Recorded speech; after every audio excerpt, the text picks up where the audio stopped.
అస్మద్గురుభ్యో నమ శ్రీమాత్రే నమ. అమ్మవారి దివ్యపాద పద్మాలకు నమస్కారం చేసుకుంటూ వీడియోలోకి వెళ్ళిపోతాం. పొద్దున్న లేచిన దగ్గర నుంచి కూడా మనకి ఎన్నో రకాలైనటువంటి భయాలు. అది బయట శత్రువుల నుంచి వచ్చే భయం కావచ్చు, ఇంట్లో గొడవల వల్ల వచ్చే భయం కావచ్చు, లేకపోతే ఈ రోజు ఎలా గడుస్తుందా అన్న భయం కావచ్చు. రకరకాలైన భయానికి ఫలానా కారణం అని అయితే చెప్పలేం. అయితే అన్ని భయాల నుంచి మనకి రక్షణ కల్పించేటటువంటి ఒక అద్భుతమైనటువంటి కవచం ఉంది. అయితే ఈ కవచాన్ని మార్కండేయ పురాణంలోనూ చెప్పారు.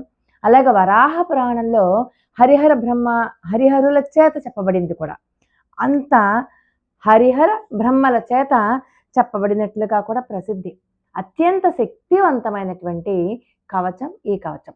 ఆ కవచం గురించి మనం చెప్పుకునే ముందర ఆ కవచాన్ని ఎలా పారాయణ చేయాలి, ఏ రకంగా పారాయణ చేస్తే మనకి ఆ కవచాన్ని నుంచి రక్షణ పొందుతాం అంటే, ఎవరైతే ఈ కవచాన్ని ధరిస్తారో వాళ్ళకి అన్ని రకాలైనటువంటి రక్షణ కలుగుతుంది. అది ఎట్లాగా? సాక్షాత్తు బ్రహ్మదేవుల వారే చెప్పారు. నవదుర్గల యొక్క శక్తి ఎక్కడి నుంచి, శైలపుత్రి నుంచి సిద్ధిదాత్రి దాకా అంటే మన శరీరంలో అనేక అవయవాలు ఉన్నాయి. మరి ప్రతి అవయవానికి రక్షణ కావాలి. ప్రతి బాహ్యంగా కనిపించే అవయవాలకి రక్షణ కావాలి, ఇంటర్నల్గా ఉన్నటువంటి అవయవాలకి కూడా రక్షణ కావాలి. అలా ప్రతి అవయవానికి రక్షణ కల్పించి మనల్ని సర్వరక్షాకరం అంటే ప్రతి ఒక్కళ్ళు కూడా చదువుకోదగినది. ప్రతి ఒక్క మనిషికి కూడా చేరాలి కూడా ఈ వీడియో. ఎందుకంటే అన్ని వేళలా కూడా రక్షణ కల్పిస్తుంది. యుద్ధంలో ఉంటే ఆ యుద్ధంలో అంటే మనకి బార్డర్స్లో ఉన్నటువంటి సైనికుల దగ్గర నుంచి మనం కూడా జీవితంలో ఎన్నో రకాలైన యుద్ధాలు చేస్తున్నాం. బయట శత్రువుల నుంచి మనకి రక్షణ కలిగిస్తున్నాం. శత్రువుల మధ్య చిక్కుకుపోయి ఉన్నాం. మనకి చుట్టూతో అన్ని రకాలుగా మన ఆస్తుల నుంచి, లేకపోతే మనకున్నటువంటి శారీరకమైనటువంటి అనారోగ్యాల నుంచి, ఇలా అన్ని రకాలుగా కూడా రక్షణ కావాలి అని అంటే ఖచ్చితంగా ఈ కవచాన్ని పఠించే తీరాలి. ఈ కవచం మనం గనక పఠించినట్లయితే అపమృత్యు దోషాలు తొలగిపోతాయి, ఆయువు కలుగుతుంది, ఆరోగ్యం కలుగుతుంది. మనం ఈ కవచాన్ని పైకి గనుక చదివినట్లయితే ఆ వైబ్రేషన్స్ వల్ల మన శత్రువులు ఎవరైతే మనకి కీడు చెయ్యాలి అనుకుంటారో ఆ శత్రువుల నుంచి మనకి రక్షణ కలిగి తీరుతుంది. రక్షణ కలగడమే కాకుండా మనం ఏదైనా ధనాన్ని కనుక కోల్పోయి, మనం ధనం ఇమ్మంటేనే కదా మనకి శత్రువులు తయారవుతారు. డబ్బుల గురించే ఎక్కువ శత్రువులు తయారవుతారు. డబ్బు అడిగామా మనం శత్రువులు అయిపోతాం. మన దగ్గర అప్పు తీసుకున్నప్పుడు బాగానే అప్పు తీసుకుంటారు, తిరిగి అడిగితేనే మనకి శత్రుత్వం ఏర్పడిపోతుంది వాళ్ళతోటి. అలాంటి వాళ్ళ నుంచి కూడా రక్షణ కల్పించడమే కాదు, మనకి ధనలాభం కూడా ఖచ్చితంగా కలిగి తీరుతుంది. భూత ప్రేత పిశాచాల నుంచి అయితేనేమి, గ్రహ దోషాల నుంచి అయితేనేమి, వీటన్నింటి నుంచి కూడా మనకి ఈ కవచం చదవడం వల్ల రక్షణ కలిగి తీరుతుంది. మరి ఈ కవచాన్ని పఠించాలి అంటే ఖచ్చితంగా కొన్ని నియమాలు పాటించే తీరాలి. మనం ఎంత శ్రద్ధగా అయితే నియమాలు పాటిస్తామో అంత త్వరగా కవచం మన చుట్టూ రక్షక వలయంగా ఏర్పడుతుంది.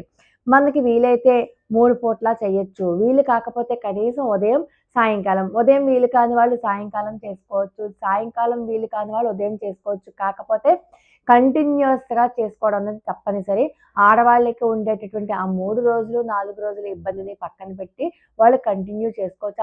ఆ 4 రోజులు వదిలేసి కంటిన్యూ చేసుకోవచ్చు, ఏమి ఇబ్బంది లేదు. అయితే ఈ కవచాన్ని పారాయణ చేసేటప్పుడు ఉతికిన శుభ్రమైన దుస్తులు ధరించడం ఒకటి, శుభ్రంగా స్నానం చేయడం. మీరు మొదలుపెట్టే రోజు స్నానం తలకి చేస్తే సరిపోతుంది, ప్రతిరోజు చేయనవసరం లేదు. దీపారాధన మాత్రం చేసుకుని అక్షర దోషం లేకుండా ఈ కవచాలు పఠించేటప్పుడు ఆ దేవత మనలో ఉన్నటువంటి ప్రతి అవయవాన్ని రక్షిస్తున్నట్లుగా భావన చేస్తూ చదువుకోవాలి. ఫలశ్రుతిలో ఒక అత్యద్భుతమైనటువంటి మాట ఏంటంటే, యావత్ భూమండలం ధత్తే సశైల వనకాననం తావత్ తిష్టతి మేదిన్యాం సంతతి పుత్రపౌత్రికి అని. అంటే ఎవరైతే ఈ కవచాన్ని నిత్యము పఠిస్తారో వాళ్ళ యొక్క వంశము సూర్యచంద్రులు ఉన్నంత కాలము వర్ధిల్లుతుంది అని చెప్తారు. అంతేకాదు చివరికి దేవతలకి కూడా దుర్లభమైనటువంటి పరమపదాన్ని వారు చేరతారు అని కూడా ఈ ఫలశ్రుతిలో ఉంటుంది. కాబట్టి శ్రీ చండికా కవచం, చండీ కవచం, ఓం నమః చండికాయై నమః అంటూ ఒక్కసారి అమ్మవారికి దేవీ కవచం కాబట్టి అమ్మవారికి ఒకసారి ప్రార్థన చేసుకుని, ఎవరైనా దేవీ ఉపాసకులు ఉంటే వాళ్ళ ద్వారా ఈ కవచాన్ని చెప్పించుకుని, అంటే అక్షర దోషాలు ఉండకూడదు. మీరు ఛందస్సును ఫాలో అయ్యే వాళ్ళ ఛానల్స్ చూడండి. ఎందుకంటే అక్కర్లేని ఒత్తులన్నీ పెట్టి చదువుతున్నారు. అలాంటి వాళ్ళ వీడియోల జోలికి వెళ్ళకండి. అందుకనే చెప్తున్నాను, ముఖత ఎవరైనా మీకు దగ్గరలో దేవీ ఉపాసకులు ఉంటే వాళ్ళ చేత ఈ చండీ కవచాన్ని చెప్పించుకొని చక్కగా మీరు 1కి 2 సార్లు వాళ్ళ దగ్గర చదివి వినిపించి తప్పులు లేవు నువ్వు చదువుకోవచ్చు అంటే చక్కగా వచ్చేసి అలా పారాయణ చేసుకోండి. అంగన్యాస కరన్యాసాదులతో చేసే ఏ కవచ పారాయణ అయినా విశేషమైనటువంటి ఫలితాన్ని ఇస్తుంది ఈ కవచం. సర్వే సర్వత్రా అందరికీ కూడా విజయాన్ని చేకూర్చేటటువంటి కవచం. శ్రీమాత్రే నమః. లోకా సమస్త సుఖినో భవంతు.